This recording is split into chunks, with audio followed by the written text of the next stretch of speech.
Ok. Tu peux faire action.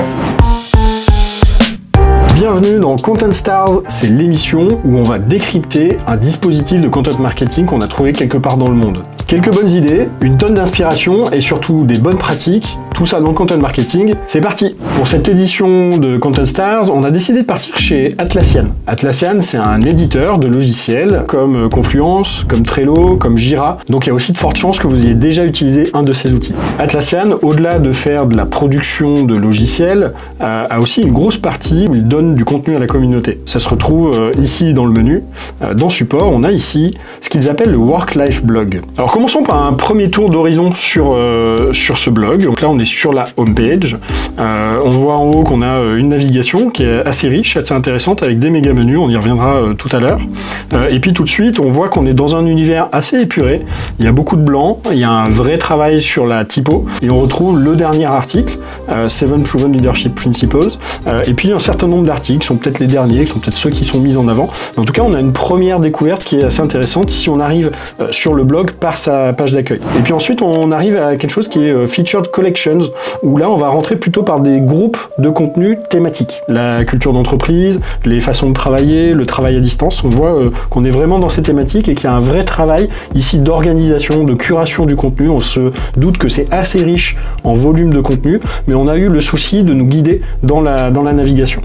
Quand je descends un petit peu, j'ai encore plus de contenu. J'ai ici quelque chose qui me permet de recharger encore davantage de contenu, et je vois que je peux vraiment charger beaucoup d'informations. Donc on est vraiment dans une approche blog magazine, assez épurée, assez bien organisée aussi, et on va tout de suite aller voir la navigation, puisque finalement cette page d'accueil, elle est assez sobre. On n'a pas tant de parties que ça. On a les features d'en haut, quelques collections thématiques, et puis l'ensemble du contenu. On a un premier bandeau en haut qui nous ramène sur le site d'Atlassian, qui va nous montrer un peu des news produits, ou qui nous rapporte, on verra tout à l'heure, on ira creuser cette partie-là dans les bonus, sur d'autres parties.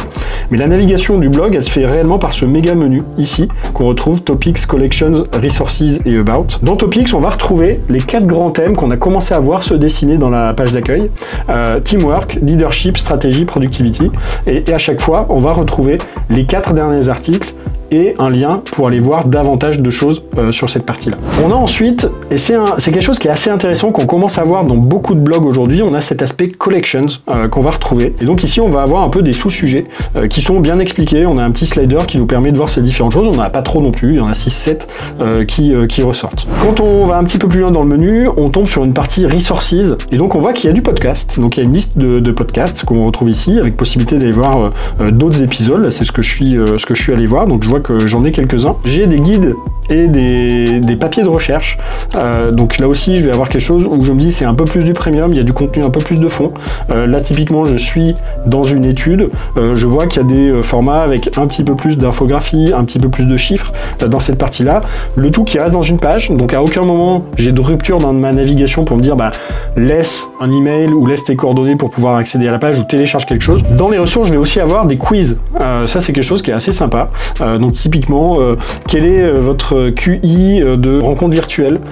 Donc si je clique là-dessus, j'imagine que je vais avoir quelques questions. Donc c'est ce qu'on va aller voir tout de suite ensemble pour voir si j'ai un QI intéressant. Alors ça, on le connaît bien, c'est quelque chose qui est fait avec une techno qui s'appelle Interact. Petite notion pour ceux qui voudraient mettre des quiz en place. Vous pouvez récupérer toutes ces infos directement dans votre CRM. Vous pouvez le plugger avec du HubSpot, avec du Pardot ou avec la plateforme de votre choix. Si je commence le quiz ici, je vois que j'ai des questions. On va aller jusqu'au bout. Je réponds n'importe quoi et on va voir si cela me donne une bonne note. Je suis apprenti en meeting virtuel, donc effectivement il faudrait peut-être que je commence à être un peu meilleur. On est dans un blog, donc à un moment on n'est pas que dans la navigation ou sur les pages catégories ou sur la page d'accueil.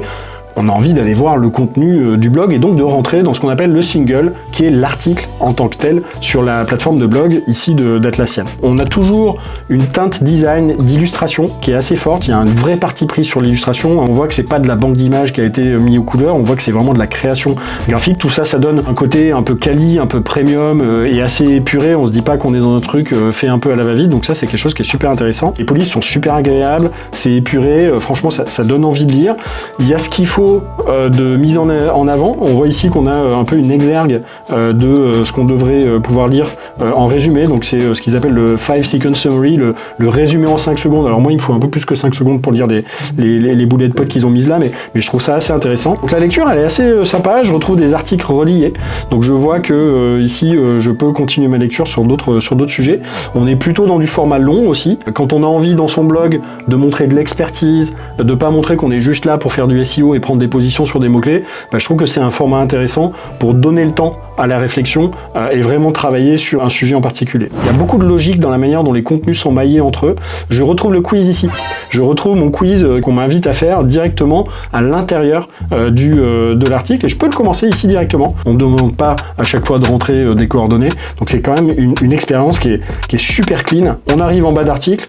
On a un subscribe à la newsletter. Donc là encore, on sent bien que tout le blog est organisé pour dire laisse-nous ton email, mais vraiment sur la newsletter et si tu as apprécié notre contenu. On n'a pas de choses, voilà, on n'a pas de pop-up, on n'a pas de choses qui viennent ressortir, qui viennent agresser. On a vraiment un choix pour protéger la qualité de la navigation. Quelque chose qu'on n'a pas vu sur ce premier article, mais on l'a trouvé dans quelques-uns des articles, c'est aussi de venir mailler l'écrit avec le format vidéo. On a ici une vidéo sur la colonne de droite qui est faite en dessous du nom de l'auteur, où je vais retrouver ici un embed de petites vidéos YouTube sur la thématique, donc c'est vraiment relié à cette thématique. Et quand je vais scroller ici, ma vidéo va rester ancrée en hauteur. Donc je peux continuer, si j'arrive à faire deux choses en même temps, je peux scroller dans l'article et un peu le passer en revue et en même temps écouter ou regarder la vidéo sur le côté. Je trouve ça assez malin la manière dont ça a été fait et c'est franchement relativement propre la manière dont c'est inclus dans l'écriture.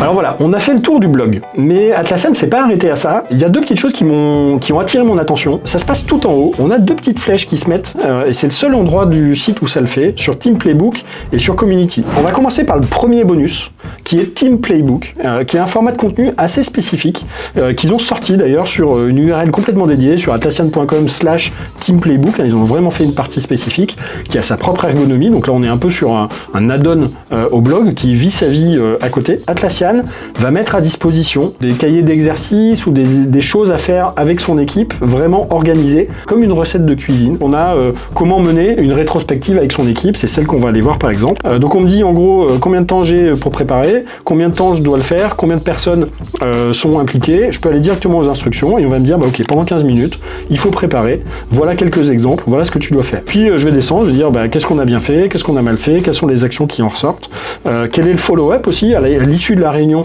qu'est-ce que moi en tant que manager je dois faire, et puis des variations, de se dire comment est-ce que je dois faire, si je veux mettre par exemple des votes sur des actions à faire pour prioriser une to-do list. Ils vont commencer à envoyer vers leurs produits. C'est la première fois qu'on va vraiment parler du produit. Les playbooks, c'est vraiment ce côté how to. J'ai quelque chose à faire. Il se trouve qu'Atlassian le fait faire dans ses logiciels, mais on peut aussi le faire en dehors. Et donc, il donne un peu des bonnes recettes, des bonnes pratiques aux personnes qui peuvent venir consulter leur site. Le deuxième bonus dont je voulais vous parler, qui est le dernier lien tout en haut, c'était communauté. On sait que de plus en plus, le contenu seul fait pas tout, et on est beaucoup dans une logique de contenu plus communauté, plus parfois événement. Et ici, Atlassian l'a bien compris, et donc on a une page qui est entièrement dédiée. Très rassurant, on a 3 800 000 personnes qui sont membres de la communauté. On voit qu'il y a eu plus de 3000 événements de communauté qui ont été organisés, et qu'il y a 196 groupes différents dans cette communauté. Donc là, on est clairement dans une communauté ancienne, sur lequel il y a eu beaucoup d'investissements. Si on regarde un petit peu dans la page, on voit que je peux avoir des conseils de la part d'experts, je peux rejoindre des groupes communautaires qui vont être sur un sujet en particulier, je peux venir participer à un événement, et finalement, je peux vraiment retrouver une partie des thématiques qui étaient abordées sur le blog, je peux les retrouver ici dans des échanges, et je vois par exemple, sur le sujet diversité et inclusion, j'ai un groupe dans lequel il y a plus de 550 membres, et je peux ici cliquer pour essayer de rejoindre le groupe. Quand je rejoins le groupe, avant même de créer mon compte, on me demande ici si je veux me loguer ou si je veux créer un compte, mais je peux quand même accéder à tous les échanges qu'il y a sur la communauté. Donc là, on est clairement dans un forum, là c'est la partie forum, il doit y avoir des événements qui vivent à côté. Au-delà des contenus, il y a ce côté, continuons la discussion, Atlassian a partagé des contenus, continuons la discussion sur la communauté, qui est vraiment quelque chose qui est assez tendance actuellement. Voilà, on a fini le tour de ce que je voulais vous montrer sur le blog Work Life d'Atlassian, qui pour moi est une super réussite, c'est propre, il y a du beau contenu, on navigue facilement, on sent qu'il y a une patte qui est là. C'est assez malin dans la pression marketing qu'on a pu mettre. Donc je pense qu'il y a plein d'inspirations à en tirer et j'espère que ça vous donnera quelques idées si vous devez lancer votre blog ou si vous devez refaire votre blog ou l'améliorer. Mais on va quand même passer au carnet de notes. C'est quelque chose qu'on aime bien faire dans Content Stars. C'est très simple. C'est 5 critères qu'on va évaluer de 0 à 4 étoiles. Le premier critère, ce sera l'originalité et la qualité de la ligne éditoriale dans son ensemble. On va ensuite s'intéresser à la variété des formats utilisés, puis l'expérience et l'aspect design, l'organisation de l'information et la facilité à naviguer. Pour terminer, et c'est un peu plus subjectif, par l'efficacité marketing qu'on a pu ressentir. Pour notre premier critère, Atlassian a la note maximale de 4 sur 4. Principalement parce qu'il y a eu des choix éditoriaux, on n'a pas voulu tout aborder, il y a un vrai parti pris dans le nom du blog qu'on retrouve vraiment dans l'organisation des catégories du blog. Pour le deuxième critère, on est sur une note de 3 sur 4. On voit qu'on a principalement quand même des articles de blog, quelques podcasts, quand on creuse il n'y en a pas encore beaucoup, quelques quiz, mais on a quand même assez peu de vidéos, assez peu de formats différents, d'infographies, de choses à télécharger. Donc on perd un petit peu des points sur cette partie-là. Sur notre troisième critère, et c'est un peu un coup de cœur sur ce blog, je trouve qu'on est vraiment dans une expérience très pure. Très peu de pression marketing, on sent que Atlassian est assez serein sur la qualité des contenus qu'ils offrent et aussi sur leur qualité de produit en se disant si les gens sont intéressés, ils feront le pas tout seuls côté commercial. Donc je trouve qu'on a réussi à vraiment protéger ça et je trouve que l'expérience est vraiment fluide, la navigation se fait bien, quand on rentre sur un contenu on a envie d'en voir d'autres, donc un très bon point sur cette partie-là. Sur l'organisation de l'information, quand on a passé un petit peu de temps sur le blog, on s'y retrouve assez bien. Le grand menu permet de bien naviguer, donc j'ai mis une note de 3 sur 4. Enfin, sur l'efficacité marketing, j'ai aussi mis une note de 3 sur 4. Je pense qu'on aurait pu pousser un petit peu les curseurs. Ils ont voulu être très protecteurs et ne laisser finalement que le côté inscription à la newsletter comme conversion marketing. Je pense qu'il y a encore des choses à faire en termes de SEO, en termes de conversion, de pousser vers des ressources peut-être encore plus premium ou de membership. Finalement, on trouve le membership plutôt quand on passe côté communauté et ça manque presque un petit peu dans un blog de ce niveau de qualité.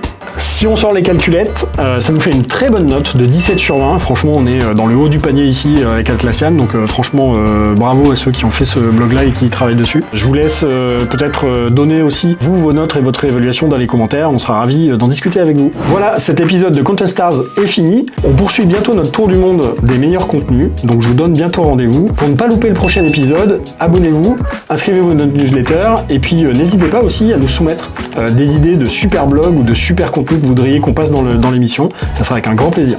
Rajouter à bientôt à la fin. Ouais, à bientôt à la fin. Ça, tu veux?